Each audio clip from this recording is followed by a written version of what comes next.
Those are our principles.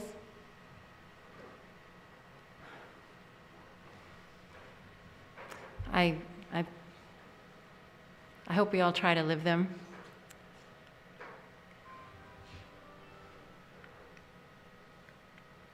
Okay. Is that not working? Now it's not working. Yeah, it was left on all week, so it might be done. Okay. Do I just tell you when to move? Try it one more time. Oh, there we go. Okay, that's the order of service.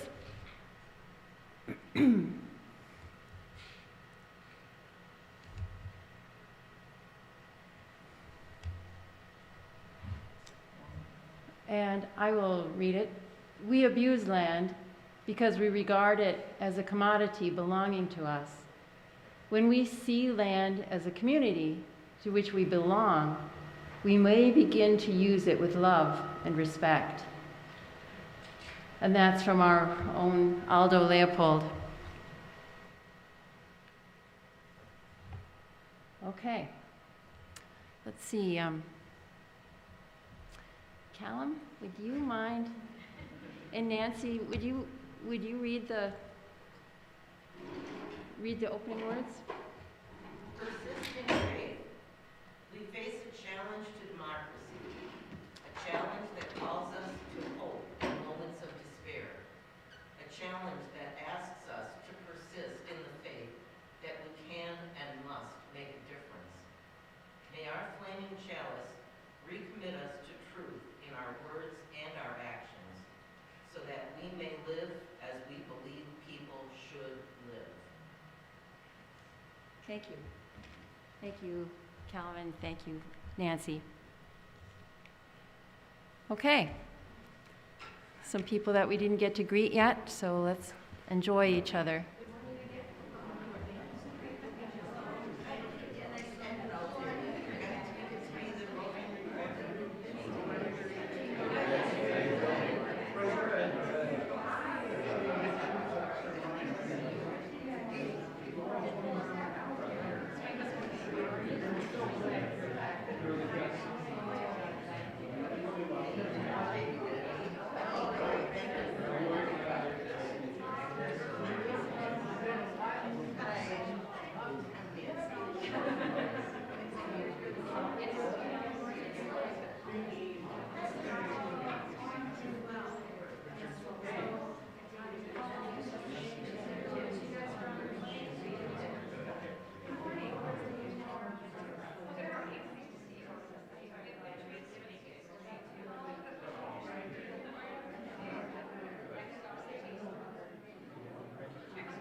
Okay, we honor the independent web of all existence with reverence for the great web of life, and with humility, we acknowledge our place in it. We covenant to protect Earth and all beings from exploitation. We will create and nurture sustainable relationships of care and respect, mutuality and justice. We will work to repair harm and damaged relationships.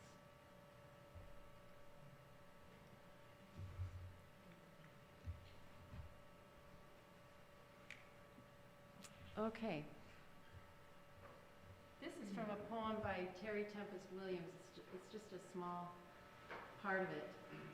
But Tara suggested it, and I thought it fit for these times. In the open space of democracy, the health of the environment is seen as the wealth of our communities. We remember that our character has been shaped by the diversity of America's landscapes, and it is precisely that character that will protect it. Cooperation is valued more than competition. Prosperity becomes the caretaker of poverty. The humanities are not peripheral, but the very art of what it means to be human. I like that about the prosperity becomes the caretaker of poverty.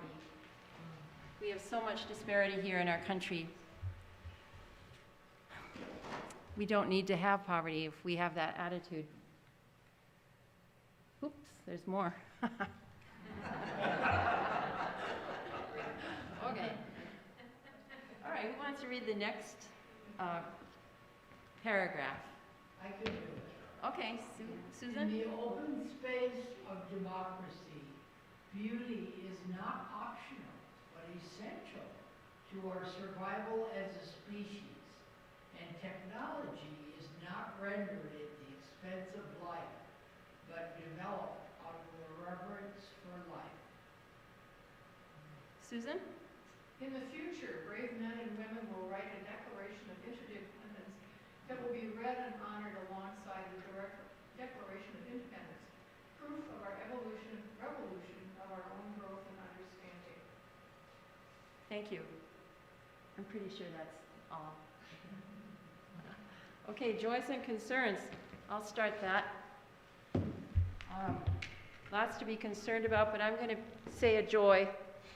Yesterday, we had a vulnerable family at our place, and it was fun to see the little boy playing with our grandsons and my son and, the dad of his boys interacting with the dad of that child. And on the way back, the dad said, that was a really fun day. So in all these rough times, that was a good one.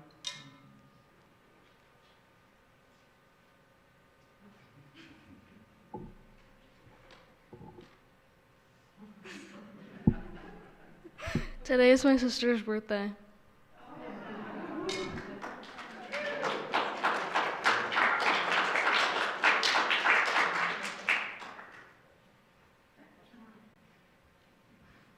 I turned 12 today, and later we're gonna go get some ramen, so.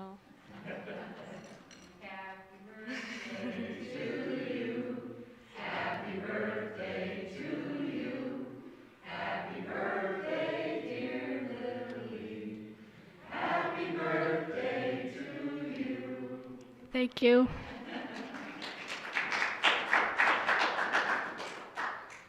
I have another joy, so I think it was this past week. I was talking to my parents about it. Our school kind of does a monthly character trait kind of thing, like compassion, responsibility, all those types of things. And the month of December was empathy, and I had been called this week for getting it, and I think it's a really great thing, and my parents think it's a really good thing that my school is doing that.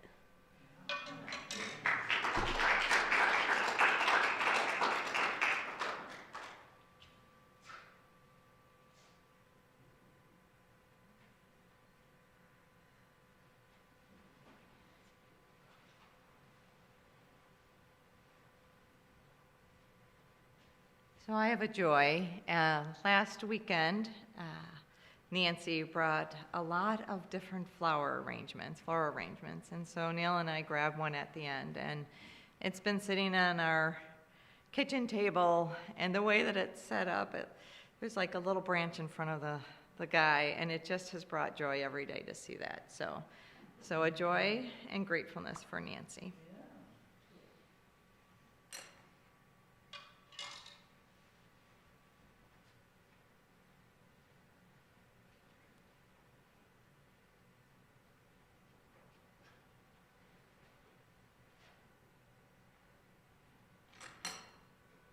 And this is a symbol of all the unspoken joys and concerns we have.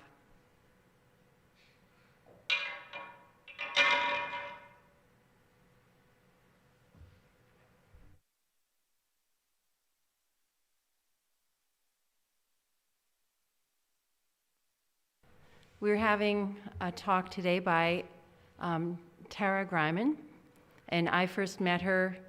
I belong to our local watershed group. It's called the South Kinney Farmer-Led Watershed Group, and it's sponsored by the Farmers Union, and it must be NRCS also? DATCAP, okay. It's a good example of your tax dollars at work. And the farmers are trying to farm in such a way that they do the things that we've had up here, that take care of the land, take care of the water. And Tara's always been a great leader and cheerleader and source of information for that. So she got promoted away from us, deservedly so, because she should be affecting more people. So anyway, I asked her if she would come and speak with us, and she said yes, so we're very lucky.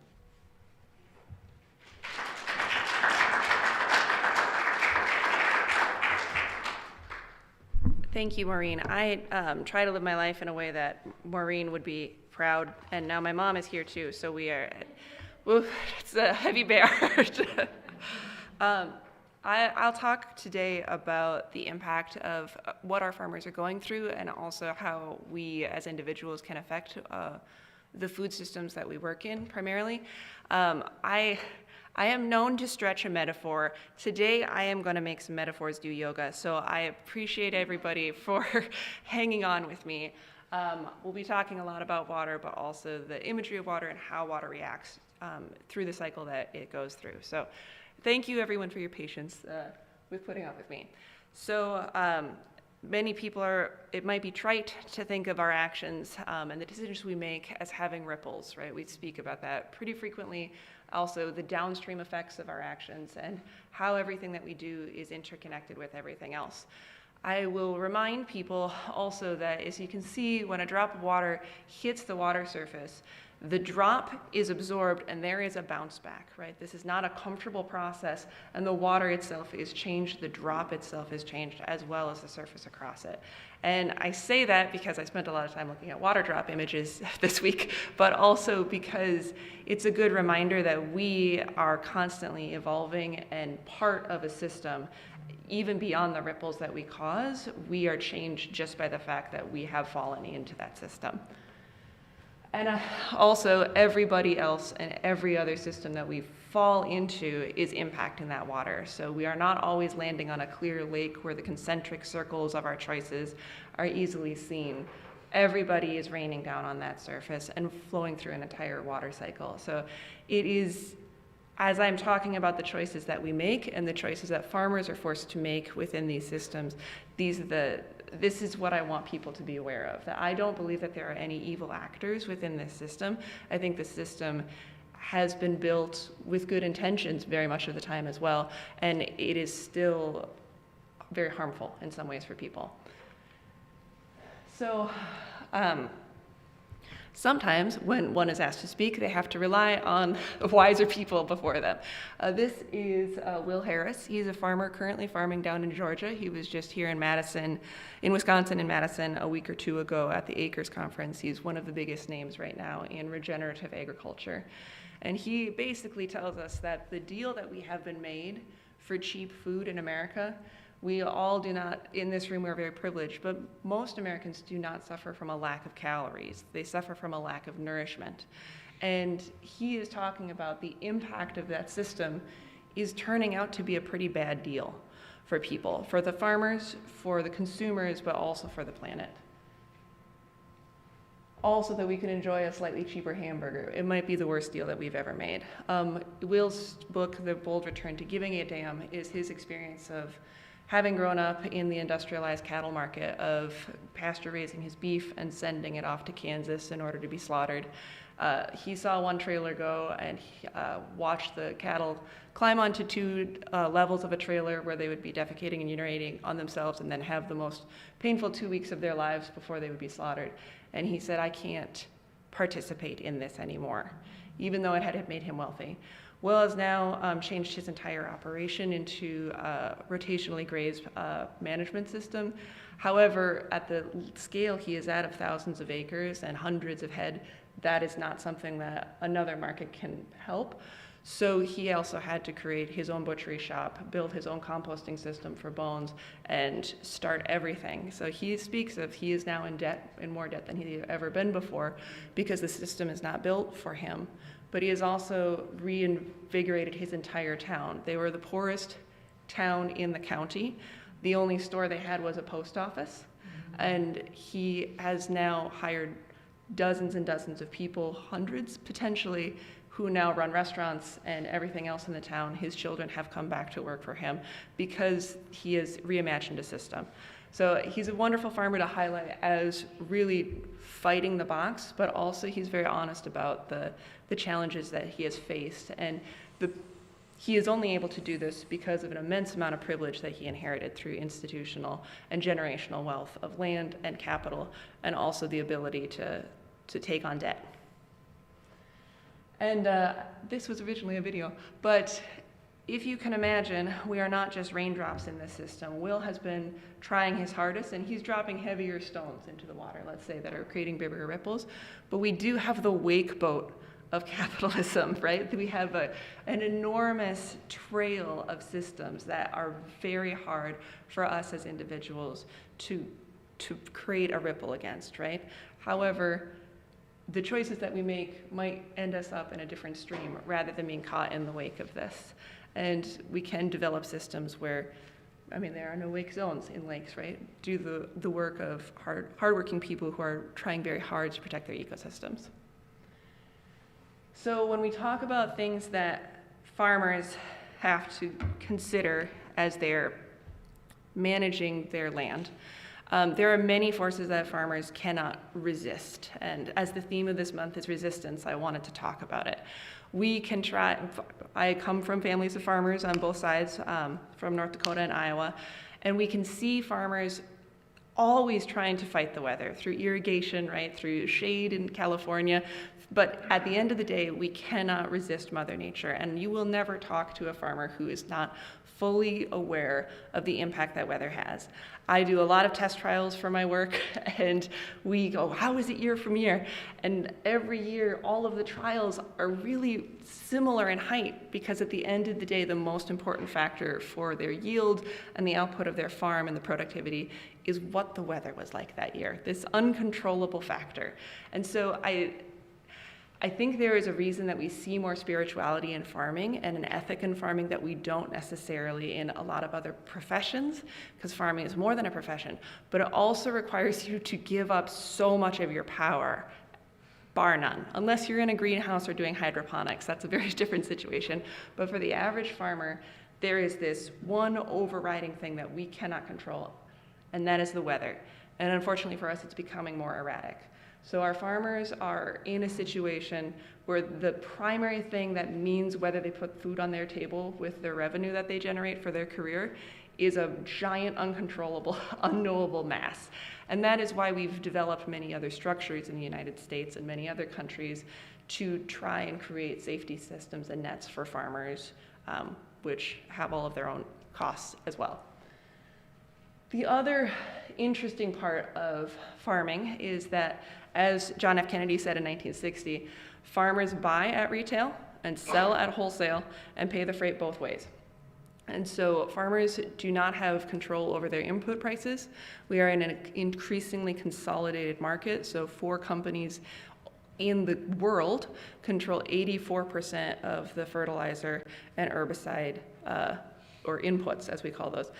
So they have very little control over what they can do. These are hard things to resist. You can do it, but you have to be willing to work outside of the box. And there's not a healthy system that's being robustly supported for farmers. The price of land is another one. As we are not making any more land, many of the farmers, as I referenced Will Harris, they are able to do things because they have privilege of an institution of their family, or they are able to subsidize off-farm income that they can get land, right? But at the price that land is right now, in Iowa, we're hearing $22,000 an acre for some farmland. The ability of a farmer to make that back within the 40 harvests that they might have within their lifetime is very unlikely to imagine.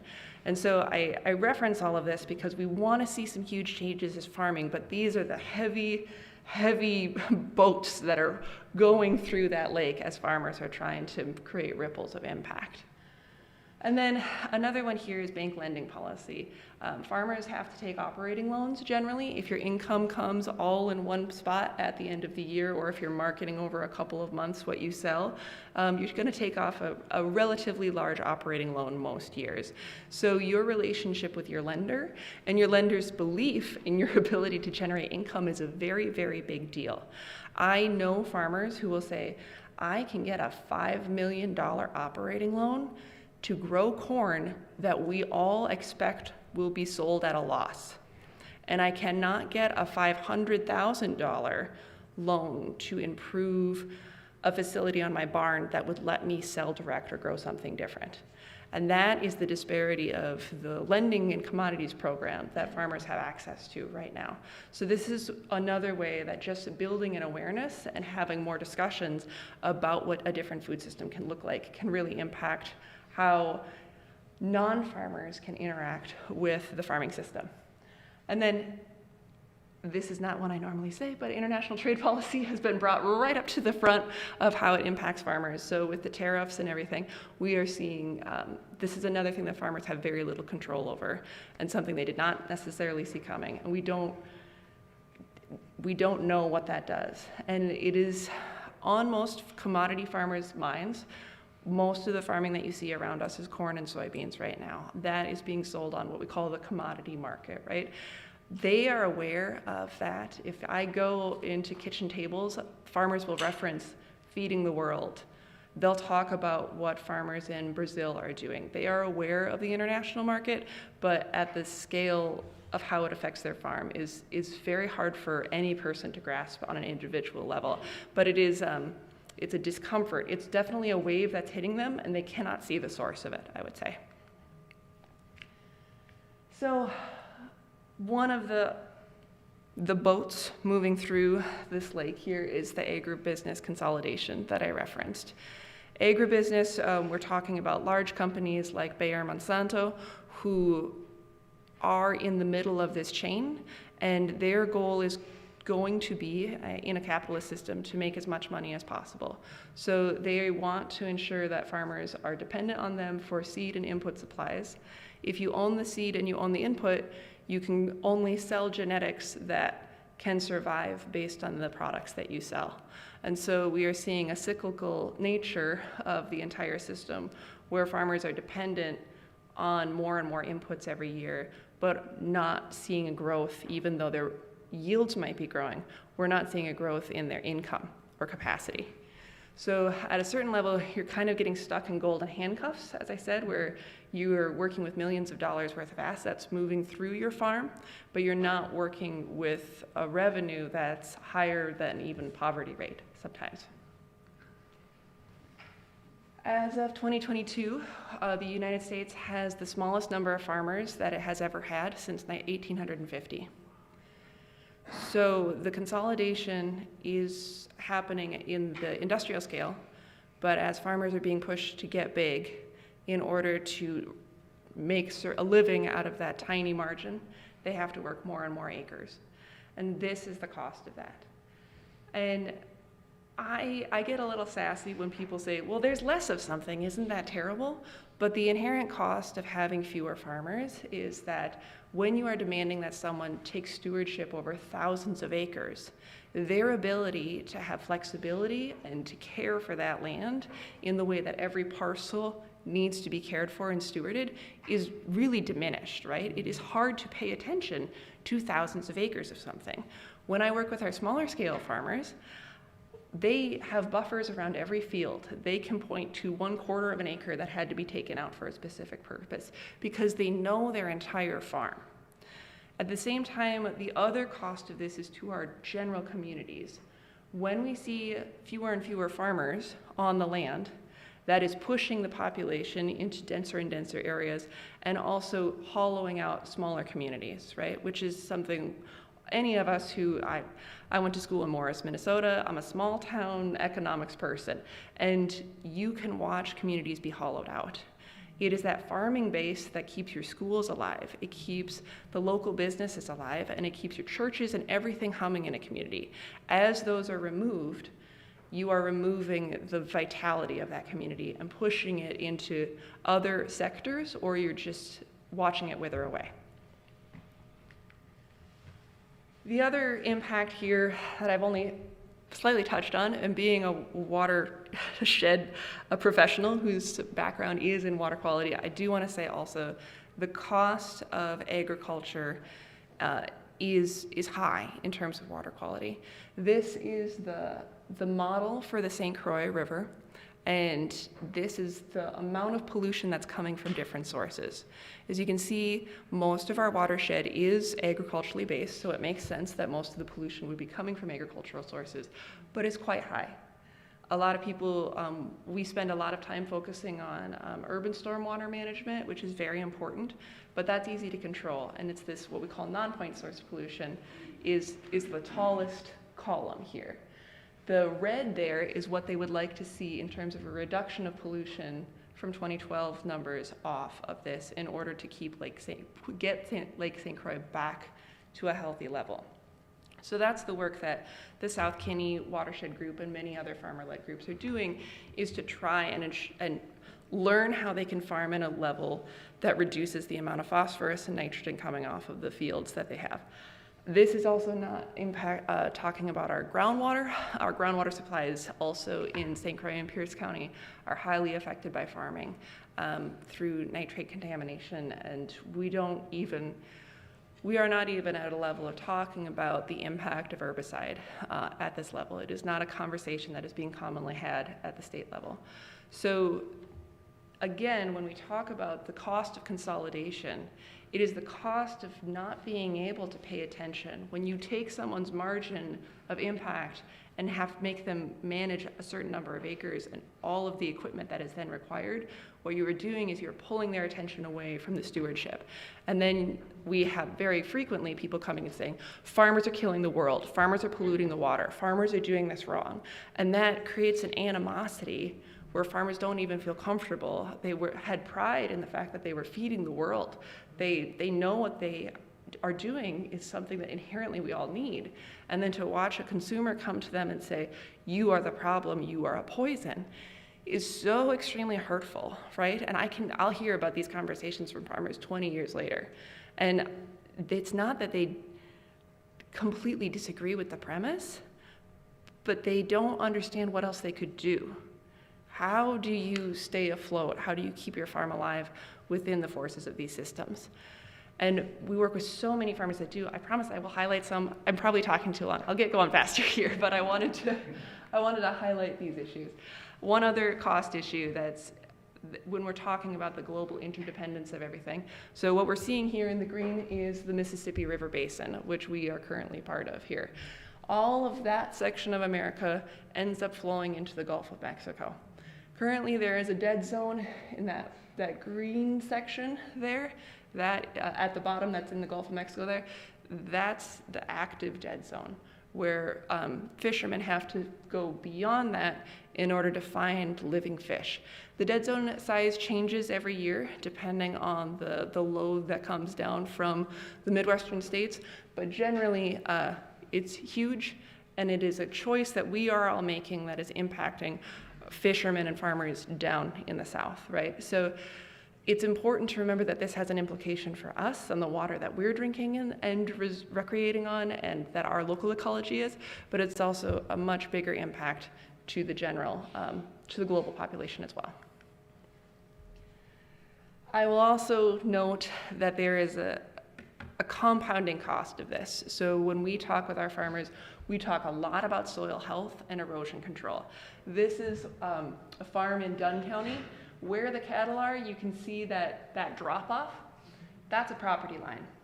So Millie, the dog, this is Lauren Langworthy and Caleb Langworthy's farm, and she's on their neighbor's land right now.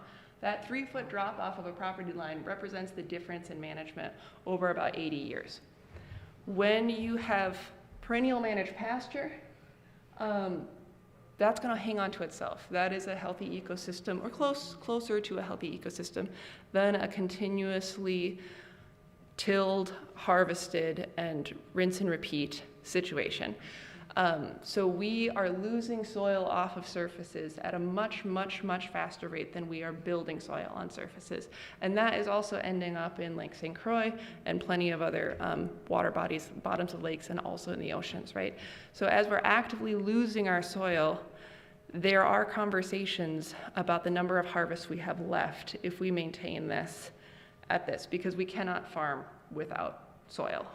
Despite what we might believe about hydroponics or the other opportunities, this is the basis of our society. So if you look here at the land of milk and honey, you can see that it is not very productive anymore without very active management. And I will definitely agree that the climate has changed in Israel, but this is 2020, what Israel looks like. And what your David Montgomerys and other soil scientists who are leading the conversation on this are saying is that the practices that we do of extracting nutrients from the soil and taking all of the structures out of it is then making that an inert thing that is not livable anymore. And I don't say that to be doom and gloom, but there are costs to the current system. And right now we are pulling out of the investment that we have made historically, or that natural ecosystems have constantly made into improving soil health. And it is definitely possible within human lifetimes at this point to see a loss of productivity that is catastrophic for some farms. So some people might say that feels like gravity, right? Which is another force that causes water to move, right? The gravity of all rivers run on gravity.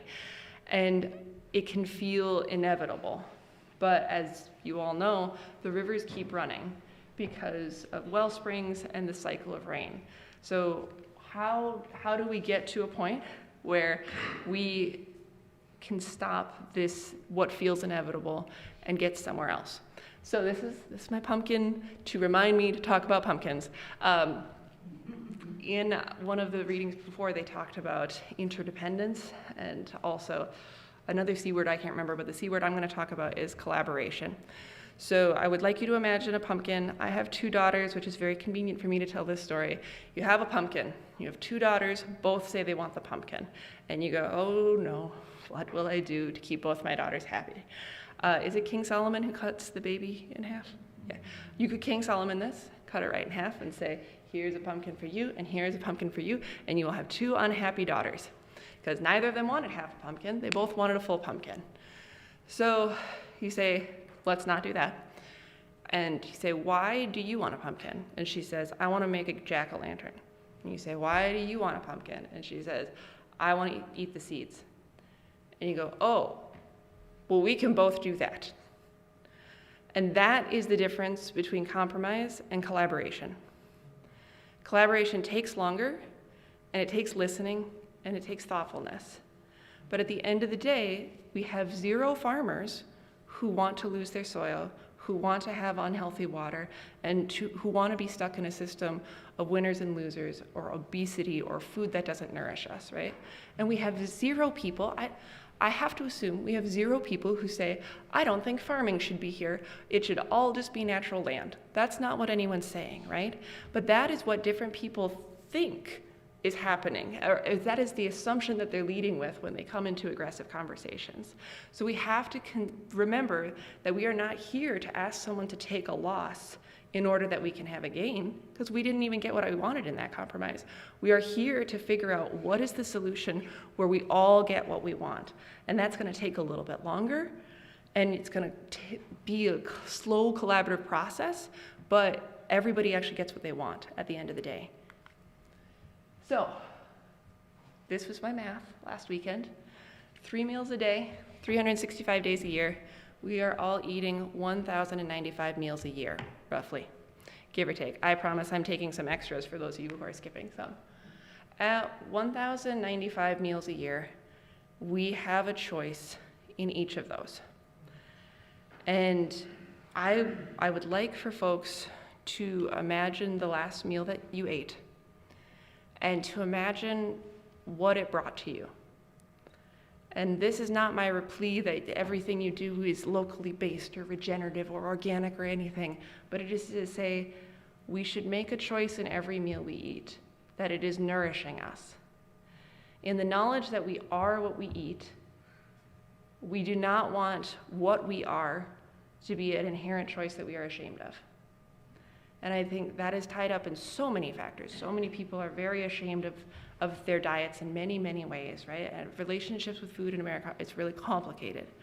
But you have so many opportunities. And nourishment can be your soul. I gotta tell you, I made cinnamon rolls this morning, and I am nourished in my heart. It was organic flour.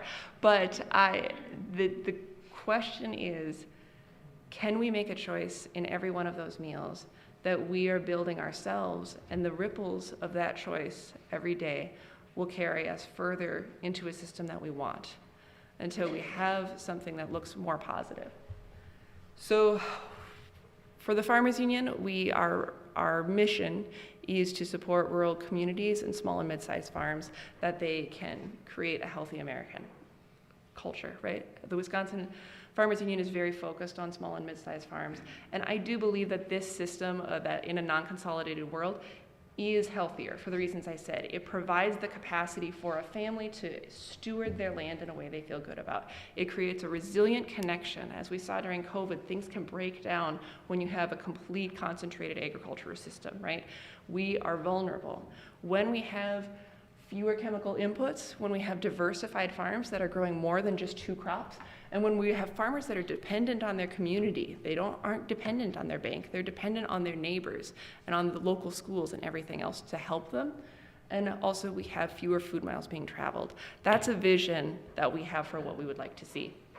So you have many, many options in your 1,095 choices that you'll be making for the rest of the year on what you can do. The first step, if you're used to just going to the grocery store and you want to continue that grocery experience, but you want to get a little closer to what does it look like to touch the farming experience, you can start with a food co-op, right? So we have one in River Falls and we have one in Hudson. There's a great one in Menominee as well. Most of your local urban centers will have a food co-op that is focused on bringing more organic opportunities, more regenerative growing, but also trying to create more of a market for local farms. This is difficult. I'd say it's the first step, and you're gonna feel that sticker shock in your heart and your wallet at first, because they're trying to replicate a system, right, that we are used to, and it is very hard to replicate a consolidated grocery system in a healthy way. Your next step that you could do if you're trying to dip your toes as you're thinking about the ripples of your food impact, you could go to a farmer's market. Much easier. We have some winter markets, I will say. This is much easier to do in the summer. Again, almost every town around us now has farmers markets, from Ellsworth and Baldwin to River Falls and everywhere in between. Minneapolis' farmers market is the jam, everybody. So you can go and you can meet farmers. These are hard for farmers to do. They are time intensive. They put farmers on a weekly schedule that makes them have to get everything packed up and washed and then ready to be there, and then they have to sit at a stall all day. It's also a highly competitive experience where they are being directly compared to the farmers around them, so it can be a race to the bottom in prices.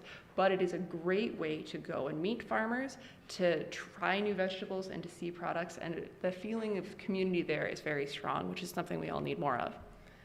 Your next option is to go directly to farms, and this is my favorite part because I get to highlight our farmers.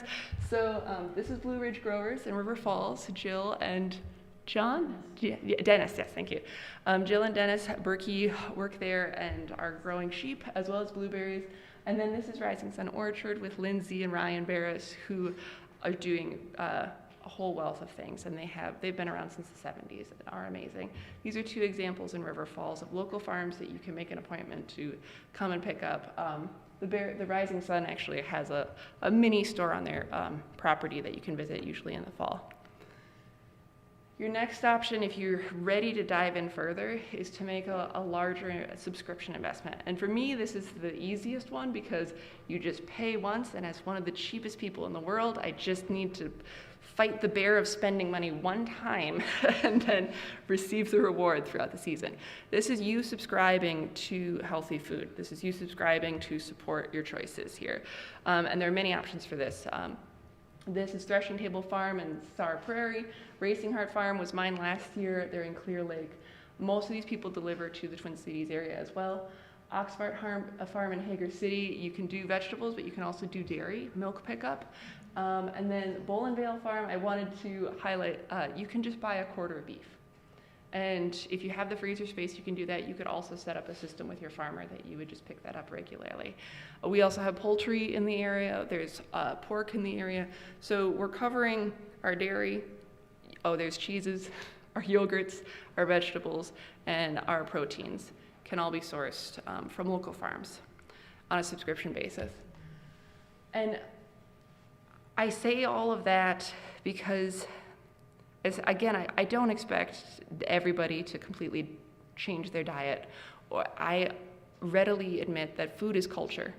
And our ask, or the demand that some people make when they say, well, your choice matters, you should do this differently. Food is who we are. And so when we ask people to make a choice or even to try new foods, you are asking them to change themselves. And if you're asking somebody to change themselves, you better be pretty kind in the way that you do that. Because that sounds like a critique. Like, who are you? Could you change a little bit? Thank you. And I want to give people the dignity of assuming that they're doing the best that they can, and to ask everybody just to, as you're moving forward with the ripples of your impact, remember that if you do that without grace or dignity or assuming grace and dignity of the other people around you, the ripple is going to be negative. Right? And so we want to make a vision of something that's positive and something that's joyful rather than something that's preaching or providing shame for people.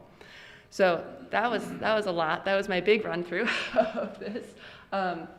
The Farmers Union, as I said, is committed to enhancing the quality of life for rural communities and farmers and all people through education, cooperation, and legislation is our triangle. And as you can see, the honor of the base of the triangle is education. So we are primarily interested in making sure that more people are aware of the opportunities in front of them so that they can then move forward to create a better society.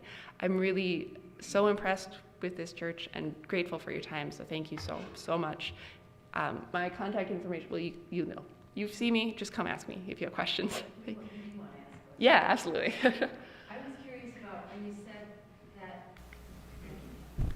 I was curious about when you said about the lending policy, and they could get a $5 million loan, but they couldn't get a $500,000. Could you explain that better? Yeah, so with the crop insurance system that we have, the USDA has a system of insuring crops for particular commodities, mostly cotton, soybeans and corn are the main ones here. Because of that, banks are very familiar with those and also feel very confident that the farmer will be able to pay back their loan.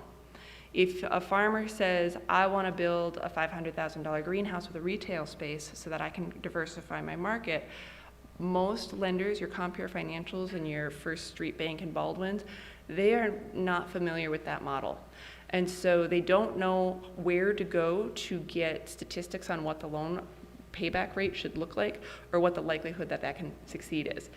Whereas they have hundreds of farmers within a 50-mile radius where they know that the payback rate is coming on corn and soybeans. So that is why the lenders are much more likely to continue to provide for a system, because the crop and insurance program will make sure that loan gets paid back even if the farmer is not able to make a profit on it.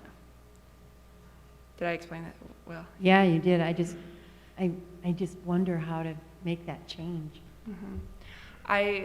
Before I was back in the agricultural sector, I did a small stint at the Baldwin Bulletin and ended up at a networking session with a local banker. And I said, do you have any farmers who are diversifying? And he said, yeah, we have some dairies that are growing their own corn.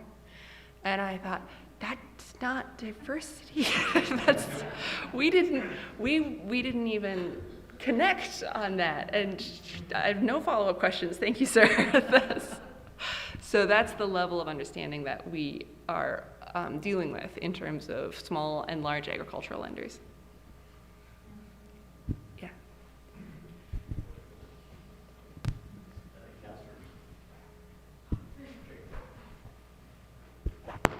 How do methane digesters fit or don't fit into this vision? Oh, you picked a real spicy topic. So the main concern from a water quality perspective that we have with methane digesters is that they tend to only work economically, and even then, that's a little hitchy, but if you have a lot of manure in one spot. When you put a lot of manure in one spot, manure is heavy and really hard to move around, so it's probably not going to go very far from that spot. So then we see a higher concentration of manure being put around them, right?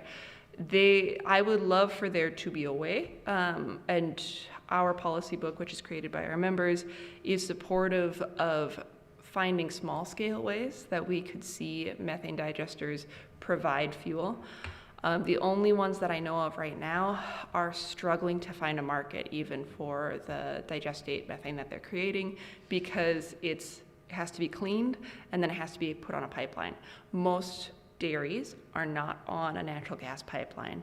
Anybody who lives in a rural area is familiar with, we don't get natural gas, right? Those of us who are heating our houses with propane. So there are significant concerns about water quality surrounding them. There's significant concerns about the true economic viability of them in terms of a free market opportunity. And then because they can tend to be subsidized based on a green energy initiative or by a third party that's trying to make it, we are seeing those subsidies going only to large farms. And so it is another way that the rich or the largest producers are being given an advantage that's not available to smaller producers, which is a concern. I love the idea of green energy. Methane is going to come off manure, and if that manure is all going to be piled up, I would love to see it coming off in a safe way. But there are real nuances to that conversation that we have to be really careful of and aware of, I would say. The big guys are farming the system. Right.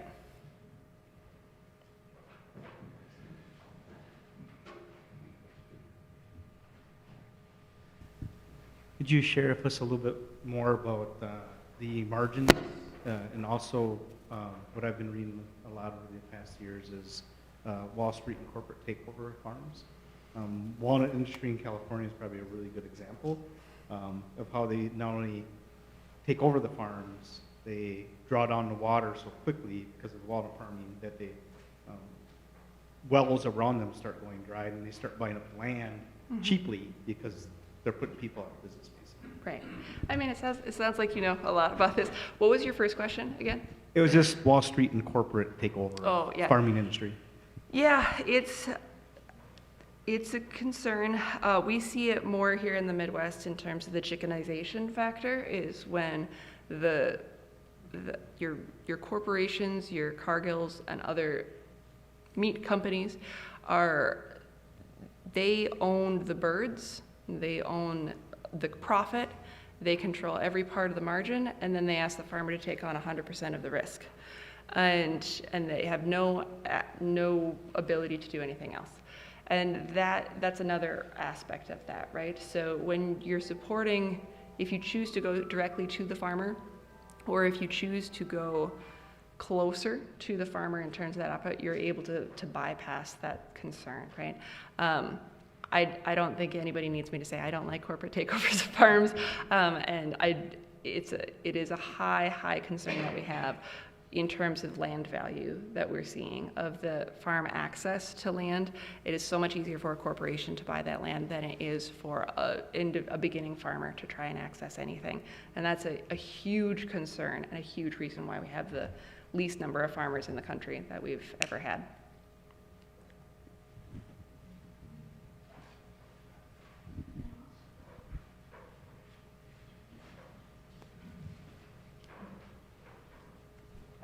Yeah, you mentioned like education with farmers and small, medium-sized farmers. How do you guys look at and, you know, kind of persuade farmers to look at political policies around like climate change and even immigration? I guess, you know, you look at it and it's like a lot of the rural areas are kind of leaning a certain way, hoping to sacrifice a goat to get favorable weather for their eating. Mm-hmm. Yeah, I don't disagree with you. I'm really fortunate, and I hope this doesn't sound like I've drank their Kool-Aid too much, but I'm very fortunate to work for the Wisconsin Farmers Union because our membership is based in farmers who don't like what's happening. So our special orders of business that were created this year, that's like that they are voted, ranked choice voting, for what our members find are the most important. And immigration is one of our special orders of business this year in terms of protecting immigrants and making sure that we are providing dignity to all populations and populations that our industry is extremely dependent upon. So I don't have to convince our membership, which is a very fortunate place to be in. Our membership is frustrated because they are not representative of every single farmer in Wisconsin. It is a very difficult conversation to have, and it's a hard spot to be in where many farmers feel, because A, they are alone in many ways, as there are fewer and fewer farmers, but B, they don't feel that they have the opportunity to have nuanced conversations because there has been so many conversations blaming the farmer for being the problem, and the farmer feels that they don't have choice within this. And so they've made the only choice they could, and they're being called a villain, and that's made them mad at everybody else rather than making them mad at the system, because it's much easier to be mad at someone with a face who's calling you names than it is to be mad at a system that you are dependent on completely. In terms of working more, the more work I have done with farmers who are outside of our membership has been in water quality, and that has been through peer-to-peer education with our watershed groups, where we hold educational events and we say, this is, again, not expecting you to make a loss. We want you to be more independent from your synthetic herbicide and fertilizer salesperson. We want you to get these resources for free from people. From the soil. We want the soil to provide this rather than this. So luckily in water quality, we are able to very easily talk about win-win scenarios where farmers have not been shown an opportunity to get for free from the ecosystem what has been tried to be served to them. And we're doing that through peer-to-peer education and long-form conversation. Like I said, it takes longer. That we move at the speed of trust, which I am learning always takes 3 to 4 years longer than I want it to move at. But we are seeing changes in the system.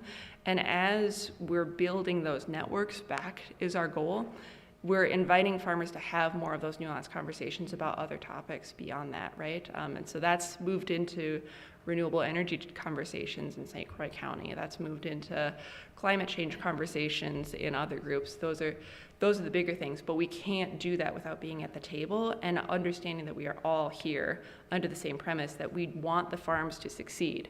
We just want to make sure that success is encompassing of more than a financial outcome.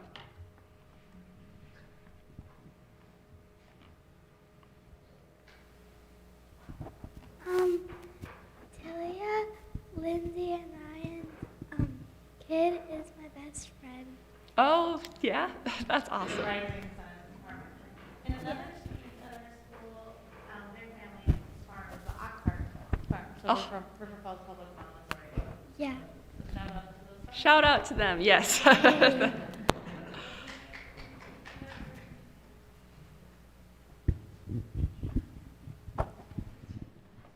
Well, it is always a risk giving me a soapbox to stand on, so I'm very, very grateful for you guys for putting up with me. Are there any other questions?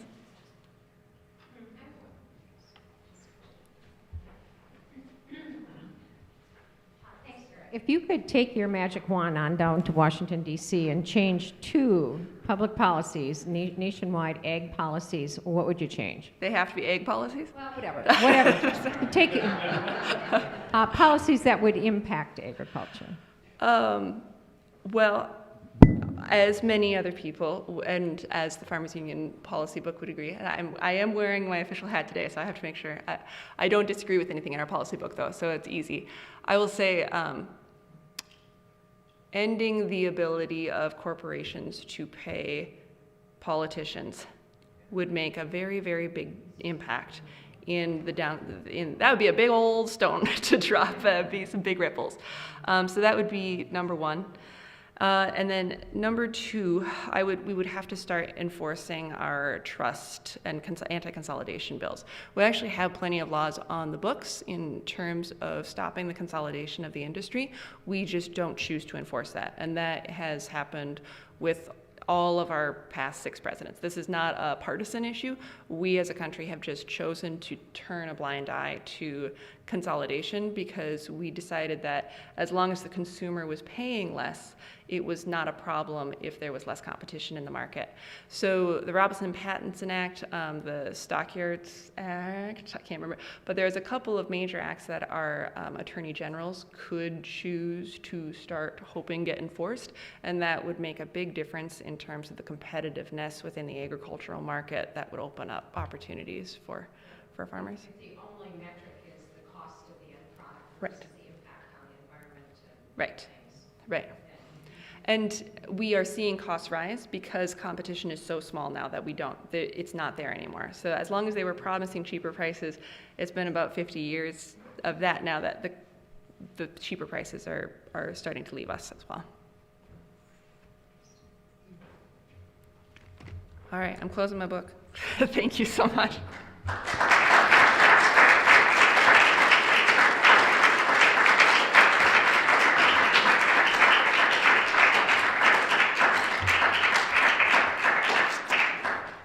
Thank you so much. I thought it would be good, but I didn't know it would be that good. Okay, so the administration committee's meeting after this, next week, Practicing Resistance, Sarah O'Neill from the 3.5% Project. I had the experience yesterday of standing in the street holding a sign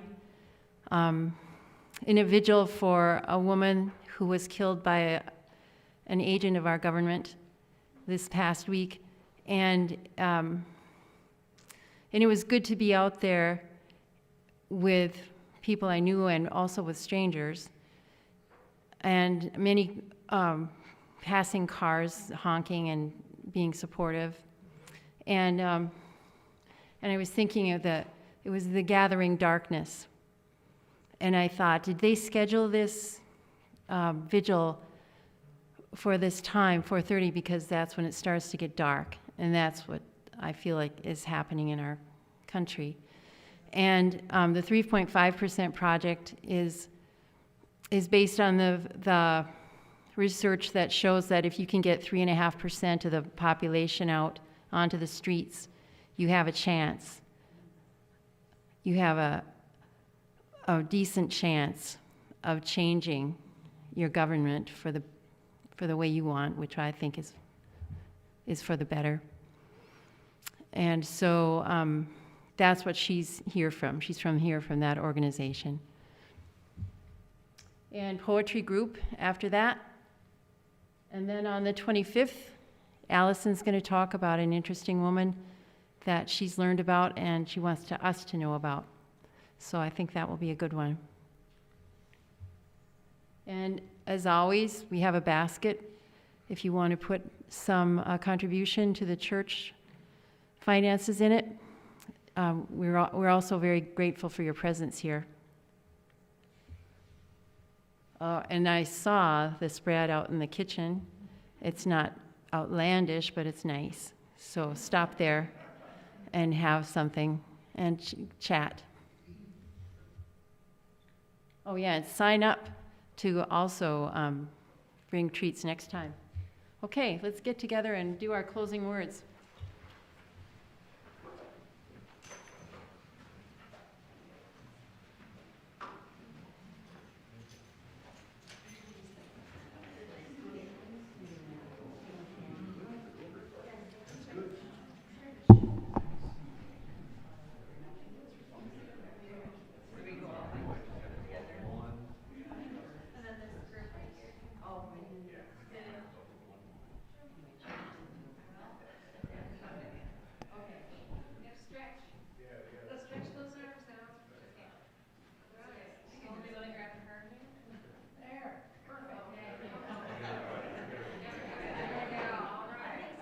Go out into